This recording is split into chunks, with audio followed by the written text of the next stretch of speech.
ডিম মারলে কেউ চোট লাগে আমি তো প্রথমবার দেখলাম, কিচ্ছু হয়নি। হিরো হতে গেছিলেন কেন? জীবনে যে মাটিতে পা ফেলেনি। তারা বলেছিল দুপুর 12টার পরে 4টে ডিজে বাজবে, তোদের কোন বাপ আছে দেখবো আমি রক্ষা করে, কার বাপ কাকে বাঁচায় দেখো এবার।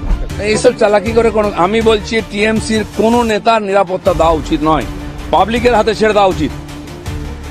এরা পাবলিককে হ্যারেস করেছে, লুট করেছে, মহিলাদের সঙ্গে যে ব্যবহার করেছে, এই সাজা। যখন পিটিএ মারা হতো আমাদের কর্মীদের, ওদের নেতারা কুণাল ঘোষ, ববি হাকিম স্টেটমেন্ট দিত কি জনরোষে বিজেপির লোকেদের মেরেছে। দর্শক শুনলেন তো দিলীপ ঘোষের বার্তা। তিনি কিন্তু ঠিকই বলেছেন।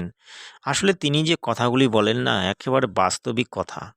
যেমন কর্ম তেমন ফল। তুমি যেমন মানুষের সঙ্গে ব্যবহার করেছো, তোমাকে তো ভাই সেই ব্যবহারটা পেতে হবে। আমার কবিগুরু রবীন্দ্রনাথ ঠাকুর বলেছিলেন, কোথা স্বর্গ কোথা নরক, এই মর্ত্যভূমিতেই সব কিছু। তাই এখানে যে যেমন কর্ম করে ঠিক তেমনি ফল পায়। কেউ ফুল দ্বারা পূজিত হয়, আর কেউ জুতার বাড়ি খায়।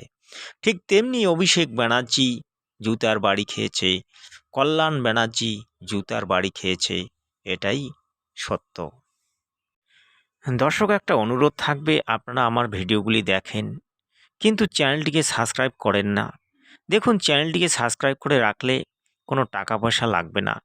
যে ভিডিওগুলি আপনাদের ভালো লাগবে সেগুলো দেখবেন, যেগুলো ভালো লাগবে না সেগুলো দেখবেন না।